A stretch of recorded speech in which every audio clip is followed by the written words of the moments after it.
in just a couple hours, we're going to have SCHNIEL coming into the game. Now, he is going to be a very good Soul Weaver, in my honest opinion. Now, do I think he's a must-have? I will say kind of, not really. I will say yes, just because DDR is still a problem. And if you have a problem with DDR, I'm going to say 100% he is still worth summoning for.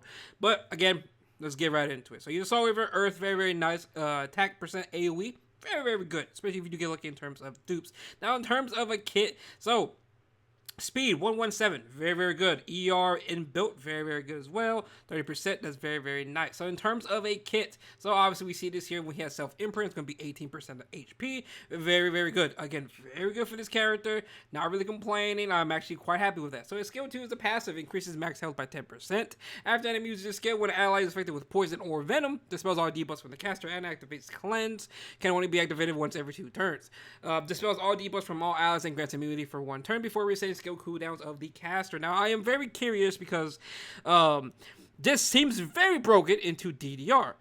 But the problem with this is if DDR just pushes S2 and then he comes around and pushes S3, and that's pretty much going to counter SCHNIEL. I'm pretty sure that's exactly what's going to happen in RTA. Again, SCHNIEL, in my honest opinion, is mainly for RTA, but he's going to be very good in terms of raids as well. So keep that in mind. He is pretty much very, very good in in Hell Raid. So do keep that in mind. He's very, very good for it. But again, in terms of PvP RTA, we need to see how this is, but I'm pretty sure more than likely you can cheese this with DDR, push S2, poison them, and then boom, it procs the passive, and then DDR comes around, he pushes S3, and then everyone's asleep, and it's kind of over at that point, right? So that's how I see this passive. It can be really, really worked around very easily with if you are the DDR user, push S2, poison him, push S3 when you come around, and boom, there you go.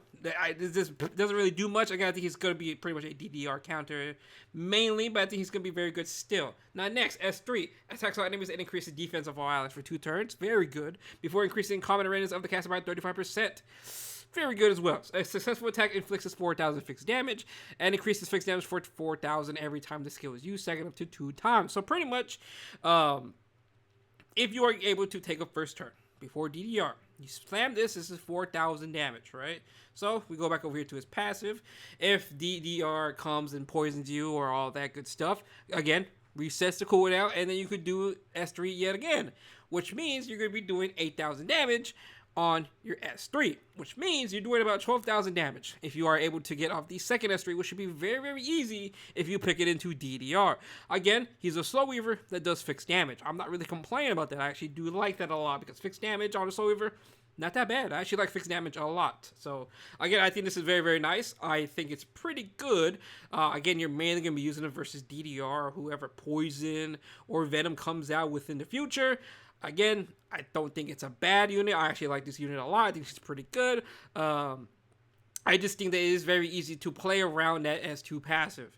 So do keep in mind how you do plan to build them. Again, I'm not too sure how I really want to build them. I don't know if I want to build them faster than DDR just to get off the second S3. I'm not too sure yet. I'm still debating how I really want to build him. I need to pull him first. Cause I do need to refresh the shop for bookmarks. And then lastly, the S1 is going to be attacks the enemy and dispels 1 debuff. And then the Soul Burn is going to be dispels the debuff from all allies. Again, very, very good. I like this unit for Soul Weaver. I think he's really extremely good. Again, Soul Weavers are, in my opinion, don't really think you've seen much Soul Weavers as of much. Again, I haven't really been playing RTA, nor have I been watching it. So in terms of Soul Weavers, I'm pretty sure there's really not that much besides Ruel going on from the last time I saw.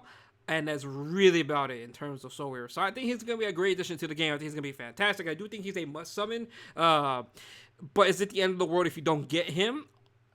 I don't think it is. I personally don't think it is. I need to see how he is within the next week or so, because obviously everyone's going to test play him and find out and all that good stuff. But again, I don't think he's a must-have. I think he's extremely good versus DDR, but if the player is smart, it's very easy to work around that pretty much passive, where DDR can just slam S2 and then come around, slam S3, and then pretty much the entire team is asleep and they lose all the defense buffs. So again, we'll see how it plays out. I think he's going to be extremely good. I do think he's a must-summon, but again, that's going to be my opinion. Let me know down below what you guys think about him. I think he's extremely good. But other than that, I will see you guys later. I'm going to go back to push it in Arena. Hope you have a good day.